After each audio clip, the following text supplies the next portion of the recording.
Bismillahirrahmanirrahim. Assalamualaikum warahmatullahi wabarakatuh. Pada kesempatan kali ini, saya akan menjelaskan tentang turunnya Al-Quran dan beberapa hal penting yang berkaitan tentang Al-Quran. Sebelum saya menjelaskan tentang Al-Quran, saya akan memperkenalkan diri terlebih dahulu. Nama saya Fadil Rahman, berasal dari Lombok. Alhamdulillah di Indonesia saya diterima di Prodi Hubungan Internasional, kelas internasional, dan sekarang masih duduk di semester pertama. Baik, kita akan masuk pembahasan tentang Al-Quran.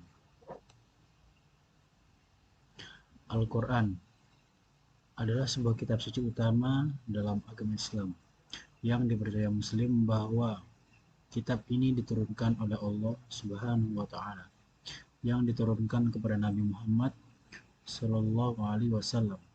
Kitab ini terbagi ke dalam 14 surah dan setiap surahnya terbagi ke dalam beberapa ayat. Umat Islam percaya bahwa Al-Quran difirmankan langsung oleh Allah kepada Muhammad melalui malaikat Jibril.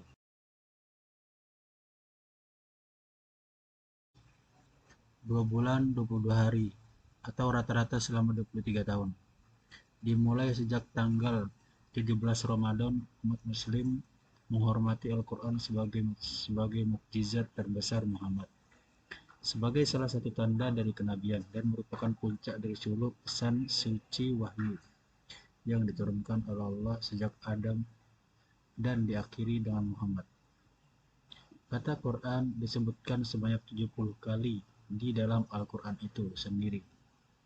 Menurut ahli sejarah, beberapa sahabat Nabi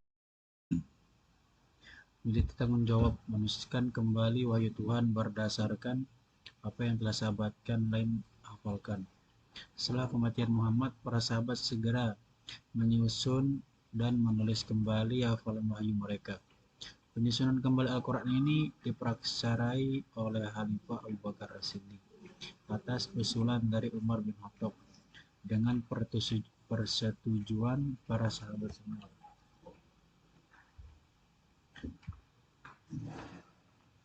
Al-Quran menjelaskan sendiri bahwa isi dari Al-Quran adalah sebuah petunjuk. Terkadang juga dapat berisi cerita mengenai kisah bersejarah dan menekankan pentingnya moral.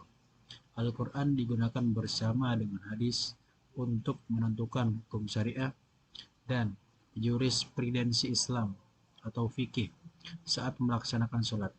Al-Quran dibaca hanya dalam bahasa Arab. Beberapa pakar barat mengapresiasi Al-Quran sebagai sebuah karya sastra bahasa Arab terbaik di dunia. Terdapat dua pendapat berbeda mengenai asal-usul nama Al-Quran. Apakah Al-Quran adalah ism jamid dan mustaq atau ism jamid dan mustaq? Asy-Syafi'i di antara yang berpendapat pertama mengatakan, aku membaca Al-Quran di hadapan Ismail bin Qistintin dan dia dulu biasa mengatakan Al-Quran itu adalah isim, bukan mahmuz, dan tidak diambil dari kata qara'ta.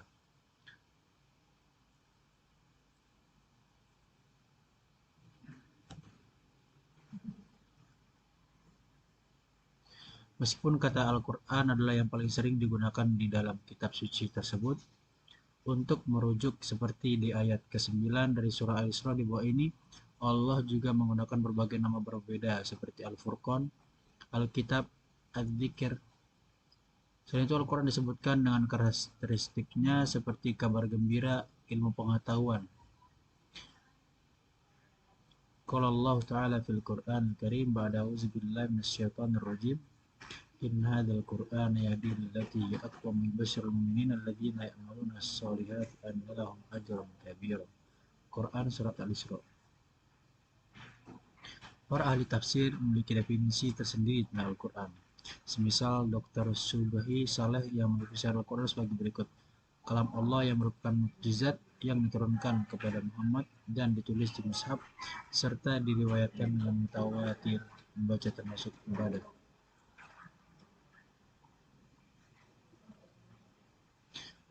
Al-Quran memberikan dorongan yang besar untuk mempelajari sejarah dengan secara adil, objektif, dan tidak memihak. Dan demikian tradisi sains Islam sebenarnya mengambil inspirasi Al-Quran sehingga umat Islam mampu membuat sistematika penulisan sejarah yang lebih mendekat pada penanggalan astronomis. Periode penurunan Al-Quran. Menurut sebagian ulama, ayat-ayat Al-Quran turun secara berangsur-angsur dalam waktu 22 tahun, 22 bulan, 22 hari, dan ada pula sebagian ulama lain yang berpendapat bahwa Al-Quran diwahyukan secara bertahap dalam kurun waktu 23 tahun. Para ulama membagi masa turunnya ini dibagi menjadi dua periode, yaitu periode Mekah dan periode Madinah, yang membentuk penggolongan surah Makkiyah dan Madaniyah. Periode yang berlangsung selama 12 tahun, masa kenabian Muhammad, dan surah-surah yang turun pada waktu ini tergolong surah Makkiyah. Sementara periode Madinah yang dimulai sejak peristiwa hijrah berlangsung selama 10 tahun dan surah yang turun pada kurun waktu ini disebut surah Madaniyah. Ilmu Al-Quran yang membahas mengenai latar belakang maupun sebab suatu ayat atau beberapa ayat Al-Quran diturunkan disebut asbabun nuzul. Penulisan Al-Quran dan perkembangannya. Penulisan ayat Al-Quran dilakukan serta diselesaikan pada masa Muhammad yang merupakan seorang Arab, sementara pertanggungjawab isi Al-Quran berada pada Allah, sebab kemurnian dan keaslian Al-Quran dijamin oleh Allah. Selain itu, sebagian ahli tafsir berpendapat bahwa transformasi Al-Quran menjadi teks saat ini tidak diselesaikan pada zaman Muhammad, melainkan proses penyusunan Al-Quran berlangsung dalam jangka waktu lama sejak masa Khulafaur Rasyidin hingga masa Utsman bin Affan. Masa Muhammad. Menurut riwayat para ahli tafsir, ketika Muhammad masih hidup, terdapat beberapa orang yang ditunjuk untuk menulis Al-Quran, yakni Zaid bin Sabit, Ali bin Abi Thalib, Muawiyah bin Abu Sufyan, dan Ubay bin Ka'ab. Sahabat yang lain juga kerap menuliskan wahyu tersebut walau tidak diperintahkan. Media penulisan yang digunakan saat itu berupa pelepah kurma, lempengan batu, daun lontar, kulit, dan daun kayu, pelana, potongan tulang belulang binatang. Di samping itu, banyak juga sahabat-sahabat langsung menghafalkan ayat Al-Quran setelah wahyu diturunkan. Dan pada zaman selanjutnya, pada pemerintahan Abu Bakar. Pada masa Khalifah Abu Bakar, pada periode 11-13 Hijrah di Madinah, terjadi beberapa pertempuran dalam perang yang dikenal dengan Perang Riddah, yang mengakibatkan tewasnya beberapa penghafal Al-Quran dalam jumlah yang signifikan. Umar bin Khattab yang saat itu merasa sangat khawatir akan keadaan tersebut lantas meminta Abu Bakar untuk mengumpulkan seluruh tulisan Al-Quran saat itu tersebar di antara para sahabat Nabi. Abu Bakar lantas memerintahkan Zaid bin Sabit sebagai koordinator pelaksanaan tugas tersebut. Setelah pekerjaan tersebut selesai dan Al-Quran tersusun secara rapi dalam satu mushaf, hasilnya diserahkan kepada Abu Bakar. Abu Bakar menyimpan mushaf tersebut hingga wafatnya. Kemudian mushaf tersebut berpindah kepada Umar sebagai khalifah penerusnya. Selanjutnya mushaf dipegang oleh anaknya, yakni Hafsah binti Umar yang juga istri Muhammad.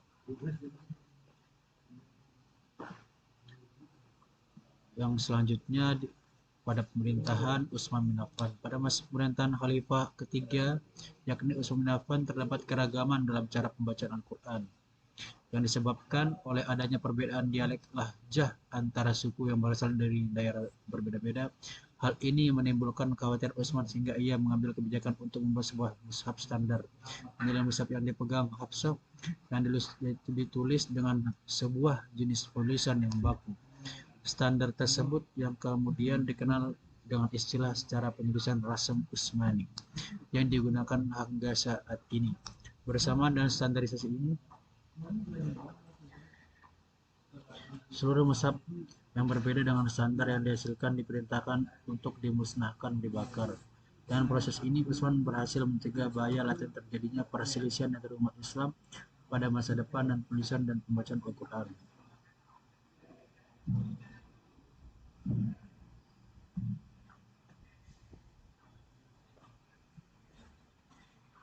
Setelah mengembalikan lembaran-lembaran asli kepada Hafsah, Utsman mengirim 7 buah mushaf, yaitu Mekah, Syam, Yaman, Bahrain, Basrah, Kufah, dan Madinah.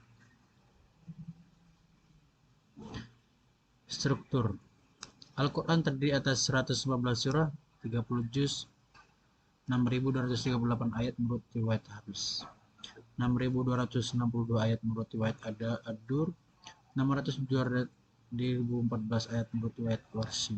Secara umum Al-Quran terbagi menjadi 30 bagian yang dikenal dengan nama juz. Pembagian juz memudahkan mereka yang ingin menuntaskan bacaan Al-Quran dalam kurun waktu 30 hari. Terdapat pembagian lain yang disebut manzil. Menurut tempat diturunkannya, surah-surah dapat dibagi atas golongan Makkiyah, surat Makkah, dan golongan Madaniyah, surat Madinah. Pembagian ini berdasarkan tempat dan waktu yang diperkirakan terjadi penurunan surah maupun ayat tertentu, di mana surah-surah yang turun sebelum Muhammad beremigrasi hijrah ke Madinah digolongkan sebagai surah Makkiyah, sementara surah-surah yang turun setelahnya digolongkan sebagai surah Madaniyah. Surah yang turun di Makkah pada umumnya surah-surah dengan jumlah ayat yang sedikit, berisi prinsip-prinsip keimanan dan akhlak. Panggilannya ditujukan kepada manusia. Sedangkan surah-surah diturunkan di Madinah pada umumnya memiliki jumlah ayat yang banyak.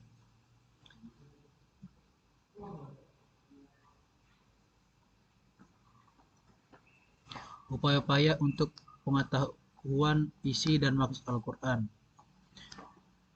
Upaya penerjemahan dan penafsiran telah menghasilkan proses penerjemahan literal dan penafsiran lebih dalam mengupas makna dan berbagai bahasa. Namun hasil usaha tersebut dianggap sebagai usaha manusia dan bukan usaha yang menduplikasi ataupun mengganti teks yang asli dalam bahasa Arab.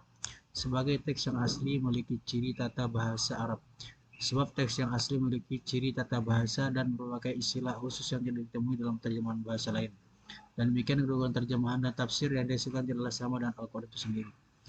Terjemahan Al-Quran adalah hasil usaha penerjemahan secara literal terhadap teks bahasa Arab Al-Quran tanpa disertai dengan usaha interpretasi lebih jauh.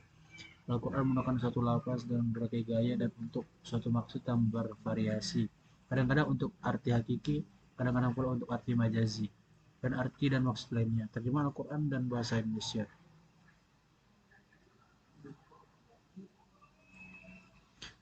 Tafsir. Upaya penafsiran Al-Quran telah berkembang sejak masa Muhammad. Saat ini, para sahabat dapat menanyakan kepadanya jika memerlukan penjelasan atas ayat tertentu. Kemudian setelah kematian Muhammad hingga saat ini, usaha menggali lebih dalam ayat Al-Quran tersebut berlanjut. Metodologi yang digunakan para mufassirin berupa metode analitik, tematik hingga perbandingan antar ayat. Dan dengan mengetahui asbab nuzulnya Al-Quran, itu adalah salah satu cara untuk menafsirkan Al-Quran.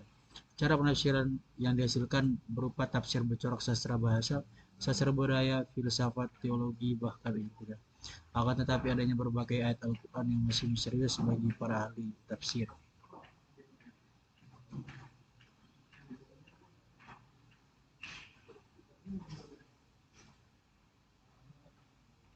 Mungkin cukup sekian yang bisa saya sampaikan. Wassalamualaikum warahmatullahi wabarakatuh.